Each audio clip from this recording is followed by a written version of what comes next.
শুধু আজকের কথা না, উনি এর আগে উনার ধর্মে সবাইকে যোগ দিতে আহ্বান করেছিলেন, দাওয়াতে ইসলাম দিয়েছিলেন, এবং তিনি সেদিন তার আগেও একটা কোনো অকেজনে বলেছিলেন আমি সেই দিন খুশি হব যেদিন পশ্চিমবাংলার 50% বেশি মানুষ উর্দুতে কথা বলবেন। অর্থাৎ উনি ওনার ধর্মীয় সংখ্যাগরিষ্ঠ মানুষ গ্রহণ করুক এটা চান অনেক আগে থেকে। উনি যে ভাষায় স্বচ্ছন্দ, সেই ভাষায় গরিষ্ঠ সংখ্যক মানুষ কথা বলুক এ স্বপ্ন উনি দেখেন। তা আজকে তিনি একটি তৃতীয় সংযোজন করেছেন যে জনসংখ্যা দিয়ে তারা মেজরিটি হবে, শুধু পশ্চিমবঙ্গে নয় ভারতে 33 এবং না, সেটা তো ভালো কথা যে আমাদের সংখ্যালঘু মানে উনি তো মুসলিমদের প্রতিনিধিত্ব করেন, যে আমাদের মুসলিম কমিউনিটি থেকে আরো জাজ হোক, এত কম সংখ্যক কেন হাইকোর্ট সুপ্রিম কোর্টে জাজ? এ তো মেধার ভিত্তিতে যদি হয় তো খারাপ কি? মমতা ব্যানার্জি চান ধর্মের ভিত্তিতে, তাই ওবিসি বাতিল করেছে হাইকোর্ট, এবং সুপ্রিম কোর্টেও যে হিয়ারিং গুলোতে আপনি সুপ্রিম কোর্টের বেঞ্চের অবজারভেশন গুলো তো দেখছেন, লাইভ ল হয়, লাইভ লতেও সুপ্রিম কোর্ট কি বলছে যে ধর্মের ভিত্তিতে রিজার্ভেশন হয় না। এর আগে অন্ধ্রপ্রদেশ, আনডিভাইডেড অন্ধ্রপ্রদেশের কংগ্রেস সরকার 5% দিয়েছিল রিলিজিয়াস রিজনে, সেটাকে সুপ্রিম কোর্ট ও অন্ধ্র হাইকোর্ট সম্ভবত তারা খারিজ করেছিল। তা স্বাভাবিকভাবে আমাদের যে রীতিনীতি তাতে আমরা মনে করি যে মেধার ভিত্তিতে সে হিন্দু হোক, মুসলিম হোক, শিখ হোক, জৈন হোক, পার্সি হোক, খ্রিস্টান হোক, বুদ্ধিস্ট হোক, প্রত্যেকেই তার যে অন্তর্নিহিত লুক্কায়িত প্রতিভা সেটাকে বিকশিত করে উচ্চ পদে যাক। কিন্তু কখনো ধর্মের ভিত্তিতে, সম্প্রদায়ের ভিত্তিতে এটা হওয়া উচিত নয়, ধর্মের ভিত্তিতে হওয়া উচিত নয়। উনি সেটা চাইতেই পারেন যে আরো বেশি সংখ্যক মুসলিম ছেলে মেয়েরা শিক্ষা দীক্ষা নিয়ে জাজ হোক হাইকোর্ট সুপ্রিম কোর্টে, দ্যাটস অ্যানাদার থিং, তাতে তো আমি আপত্তি দেখি না। কিন্তু এই যে ভয়ঙ্কর কথাবার্তা যে ভারতবর্ষে আমরা 17%, পশ্চিমবঙ্গে 33%, আমাদের সংখ্যাগরিষ্ঠ হতে হবে, তার মানে সংখ্যাগরিষ্ঠ হলে সংবিধান চলবে না। সংখ্যাগরিষ্ঠ হলে বাংলাদেশ, আফগানিস্তানে, পাকিস্তানে যা হচ্ছে তাই হচ্ছে। একটা সময় আফগানিস্তানে কাবুল শহর, তার অর্থনীতি, তার ব্যবসা বাণিজ্য সব শিখ এবং আমাদের জৈনদের হাতে ছিল। একটা সময় ইসলামাবাদ, লাহোর, করাচি, বড় বড় সিটিগুলো সব হিন্দু, শিখ, পার্সিদের হাতে ছিল। আজকে সেখানে কার্যত শূন্য করে দিয়েছে। যখন 50% পেরিয়ে যায় ওরা, তখন তো সংবিধান চলে না, তখন মুসলিম পার্সোনাল ল বোর্ডের যে আইন আছে সেটাকে চালু করা হয়। হ্যাঁ, অর্থাৎ স্বাভাবিকভাবে উনার কথাবার্তা খুব ভয়ঙ্কর। সংবিধানকে হাতে নিয়ে এদের লাজ লজ্জা নেই। আর পশ্চিমবাংলার মানুষও ইস্যুতে ভোট দেন না, সমীকরণে ভোট দেন।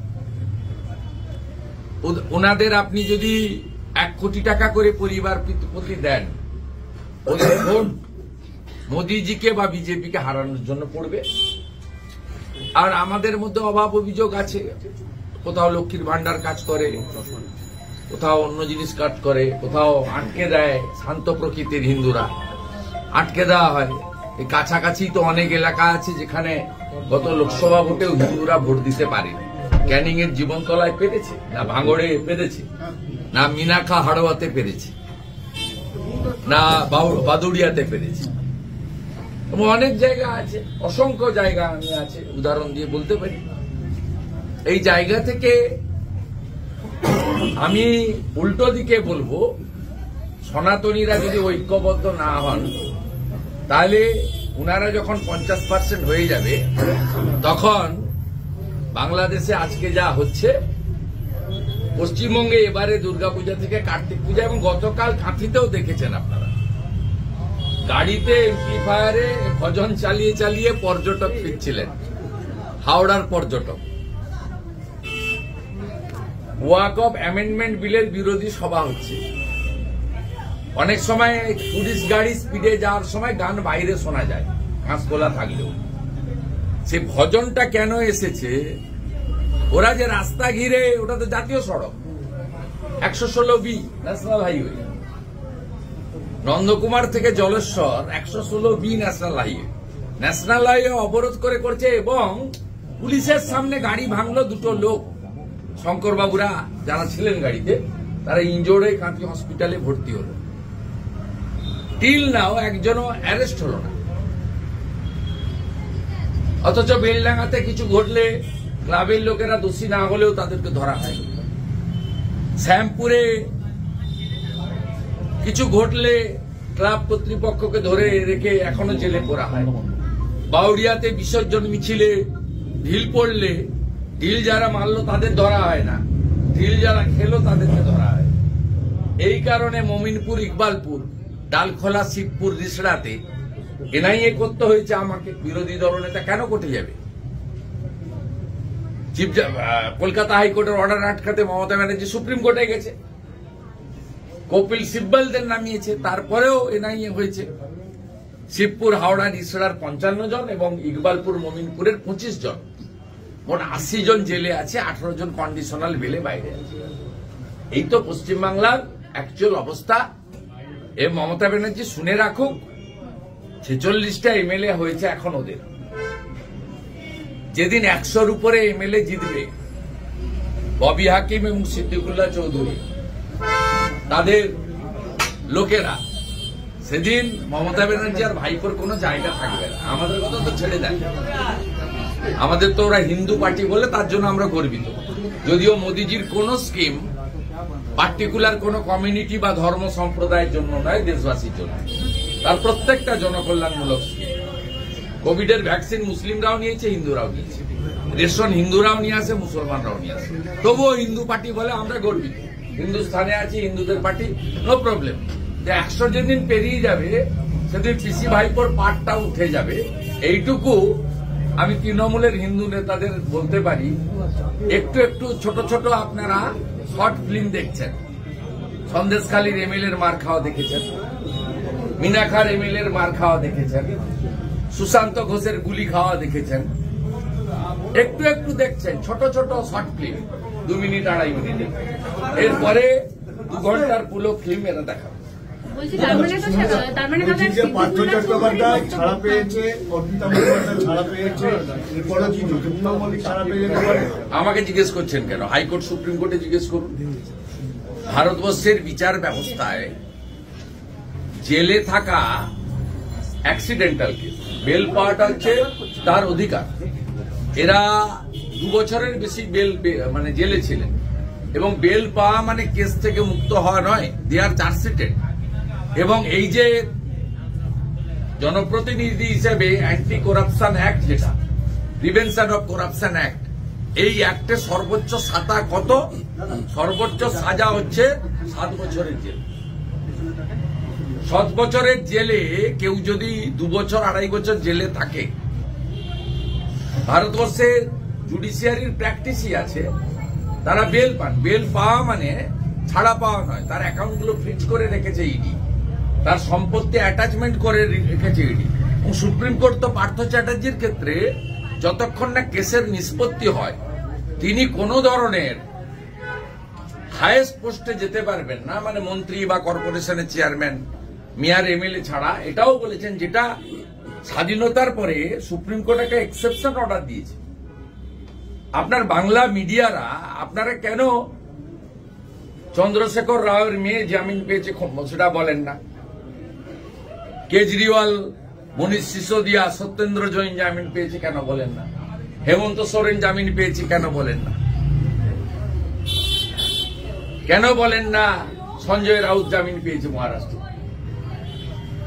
জেলে থাকাটা তো অ্যাক্সিডেন্ট, বেল পাওয়াটা তো তার অধিকার। কিন্তু ভারতবর্ষের জুডিশিয়ারি বলে গেছে 2 বছর 2.5 বছর জেল খাটার পরে আপনার বেল পাওয়া মানে ক্লিন চিট নয়, চার্জশিটেড। ট্রায়াল হবে, কনভিকশন হবে, কনভিকশন না হলেই তখন বলা যাবে ক্লিন চিট। সন্দীপ ঘোষ, অভিজিৎ মন্ডলের জামিন পাওয়াটাও কি 90 দিনে সিবিআই? না, আমি আপনাকে বলি, আমি এটা নিয়ে বলবো না, কারণ সিবিআই যে কনস্টিটিউশনাল বডি, সিবিআই নিজে কেস নেয়নি, কলকাতা হাইকোর্ট দিয়েছে এবং সুপ্রিম কোর্ট সেটা কন্টিনিউ করেছে। সুপ্রিম কোর্ট সোমোটো ইন্টারফেয়ার করেছেন, তারা মনিটরিং করছেন। আমি আপনাকে এক কথায় বলি, যদি ব্যক্তি শুভেন্দু অধিকারীকে বলেন তাহলে আমি দুটো ওয়ার্ড ইংরেজিতে বলবো, নট অ্যাকসেপ্টেবল। এবং চার্জশিট দিলেও যেটুকু, আমি যেহেতু ল মেকার ছিলাম, 2 বার এমপি, 3 বার এমএলএ, 5 বারের ল মেকার, আমার যেটুকু জানা আছে বেলেবল সেকশনে চার্জশিট দিতে হবে। চার্জশিট দেওয়াটা অনেকেই বলছে উচিত ছিল, আমিও বলি উচিত ছিল, কিন্তু চার্জশিট যে পরে দেওয়া যাবে না তার কোন স্কোপ মানে যে নেই তা নয়, এটা এন্ড নয়। এবং চার্জশিট দিলে যে জামিন পেতেন না তারও সিওরিটি নেই, কারণ সেটা কোর্ট ঠিক করবে। কিন্তু বেলেবল সেকশনে চার্জশিট হলে কোর্ট সাধারণত বেল দেয়। আর এখানে উনারা সরাসরি রেপ এবং মার্ডারে অ্যাকিউজ নন। এভিডেন্স ডিস্ট্রয় করা এবং আরজি করে গভর্নমেন্টের প্রকিউরমেন্টের করাপশন মেটেরিয়ালি, এটাতে চার্জশিট দিলেও বেলেবল দিতে হতো। চার্জশিট ওনারা কেন দেননি সিবিআই বলতে পারবে, আমার কোনো অ্যাক্সেস নেই ওনাদের সঙ্গে কথা বলার, যোগাযোগ নেই। আমি আপনাকে বলছি না, মা বাবার সঙ্গে তো আমার যোগাযোগ আছে। আপনারা জানেন না আমার সঙ্গে উনাদের, না উনার বাবা মা এবং যিনি দেখাশোনা করছেন, আইডেন্টিটি আমি ডিসক্লোজ করব না, আমার সঙ্গে মিটিংও হয়েছে। তারা প্রচন্ড স্ট্রং একটা লিগ্যাল ব্যাটেলে যাচ্ছেন। সে ব্যাপারে ব্যক্তি শুভেন্দু অধিকারী তাদেরকে যে ধরনের সাহায্য চেয়েছেন আমি করছি। বাকশাল কোর্ট, কলকাতা হাইকোর্ট এবং সুপ্রিম কোর্টে 3টে স্ট্রং লয়ার সেট আপ করা হয়েছে এবং প্রচন্ডভাবে ভিকটিম ফ্যামিলি লিগ্যাল ব্যাটেল করতে চান, আর তাকে সম্পূর্ণভাবে আমি সহযোগিতা করছি ব্যক্তিগতভাবে, পার্সোনালি, এবং তারা আমার সহযোগিতা নিয়েছেন। আমি গ্রেটফুল। এটা আমি পাবলিকলি করতে চাই না। তারা যে বক্তব্য দিচ্ছেন সেই বক্তব্যের কাউন্টার করা উচিত নয়। সবচেয়ে যন্ত্রণায় তারা আছেন। তারা যার বিরুদ্ধেও বলুক, যদি আমার বিরুদ্ধেও কখনো বলে, আমি তার কাউন্টার করব না। তাদের যন্ত্রণার শরিক আমরা কেউ হতে পারবো না। সবচেয়ে বেশি লস করেছেন একটা নিম্ন মধ্যবিত্ত পরিবার। তার আশা, স্বপ্ন, ভালোবাসা, আদর সব ধ্বংস হয়ে গেছে। অতএব ওনাদের কোনো কথা নিয়ে আমাকে কমেন্ট চাইবেন না। গার্ডিয়ানরা, ওয়েল ইউসাররা একটা বড় স্ট্রং লিগ্যাল ব্যাটেলে যাচ্ছে। সেই লিগ্যাল ব্যাটেলে যদি কোর্টের পার্টে ত্রুটি থাকে, রাজ্য পুলিশের পার্টে ত্রুটি থাকে, 5 দিন ওদের হাতে ছিল, স্টেট গভর্নমেন্টের হেলথ ডিপার্টমেন্টের পার্টে ত্রুটি থাকে, সিবিআইর পার্টে ত্রুটি থাকে, যে কোনো পার্টে ত্রুটি থাকার জন্য আনকম্প্রোমাইজ লিগ্যাল ব্যাটেল করবে victim family. Baksal court, high court এবং সুপ্রিম কোর্টে 3টে নিউ সেট আপ তৈরি করা হয়েছে এবং অনেক সিনিয়র লয়াররা এগিয়ে এসেছেন খুব সিরিয়াসলি এই মামলাগুলো দেখার জন্য। সিবিআই যেভাবে তদন্ত করছে, 90 দিন হয়ে গেল, ব্যক্তিগত শুভেন্দু অধিকারী কি মনে করেন? না, আমি কোনো প্রশ্ন তুলব না। আমি প্রশ্ন তুলব না, কারণ পারসেপশনের উপর হয় না। কেউ বাজার গরম করবেন, তারপরে সিমেন্টের অ্যাডভার্টাইজ দেবেন। কেউ বাজার গরম করবেন, মমতা ব্যানার্জির কাছ থেকে ফিশ ফ্রাই খেয়ে আসবেন। কেউ বাজার গরম করবেন, টক শো করে হিরো হবেন, সিনেমা করবেন। কেউ কলকাতা ফিল্ম ফেস্টিভ্যালে গিয়ে রাজ্য সরকারের উচ্ছিষ্ট চাটবেন, আবার এবিপি আনন্দ এসে বা অন্য চ্যানেলে এসে বড় বড় জ্ঞানের বাণী দেবেন। ওসব কথা আমি শুনবো না। ও সিবিআইয়ের কাজ নিয়ে মন্তব্য করা নয়। সিবিআই চাইলে চার্জশিট দিতে পারত, কেন দেয়নি তারা বলবে। এবং এই চার্জশিট দেয়নি মানে যে আর চার্জশিট দেওয়া যাবে না, এটা কোনো কথা নয়। চার্জশিট দিলে বেলেবল সেকশনে দিতে হতো।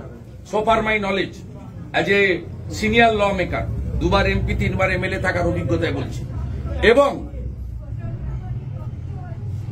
আগামী দিনে যে এরা চার্জশিটেড হবে না, এই গ্যারেন্টিও কেউ দিতে পারে না।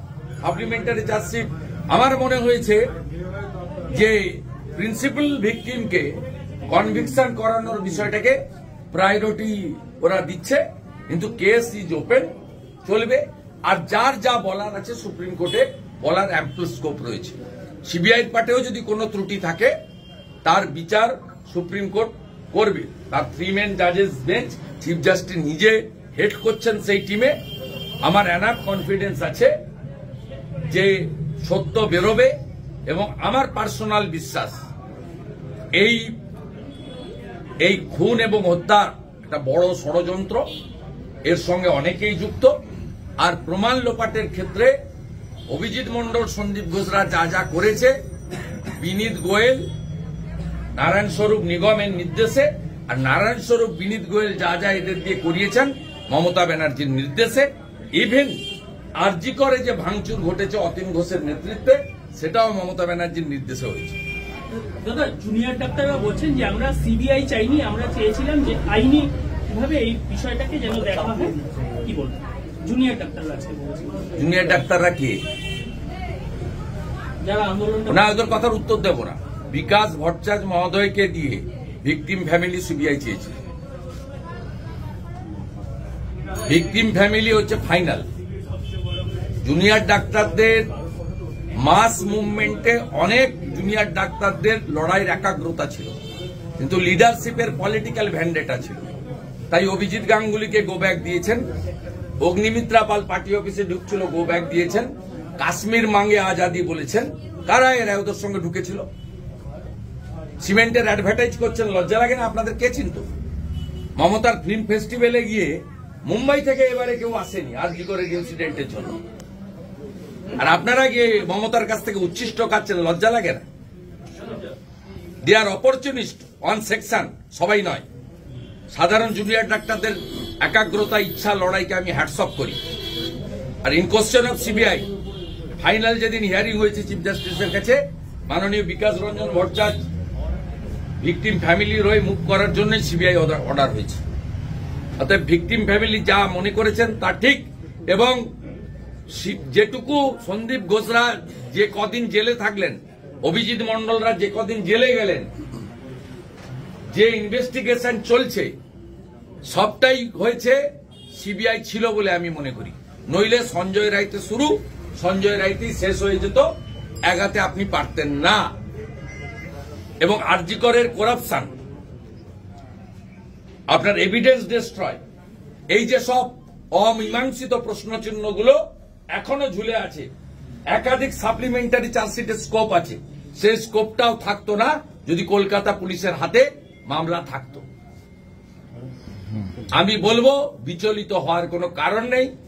যার পার্টি ত্রুটি থাকুক না কেন, ভিকটিম ফ্যামিলি যে লিগ্যাল সেট আপ করেছে তারা লড়বেন। আমি পার্সোনালি আবার বলছি, একজন নিজেকে সংবেদনশীল নাগরিক হিসেবে দাবি করে, নো বিরোধী দলনেতা, নো এমএলএ, নো বিজেপি, একজন পশ্চিম বাংলার সংবেদনশীল, নিজেকে সংবেদনশীল নাগরিক হিসেবে দাবি করে ভিকটিম পরিবারের এই লিগ্যাল ব্যাটেলে শুভেন্দু অধিকারী আছে। আমি অত্যন্ত কৃতজ্ঞ। ওনার পরিবার এবং ওনার যারা লিগ্যাল অ্যাডভাইসার, তারা আমার সঙ্গে ক্লোজ টাচে আছেন, কালকেও কথা বলেছেন, একাধিকবার বসেছেন। আমি আমার দুটো হাত তাদের জন্য এগিয়ে দিয়েছি।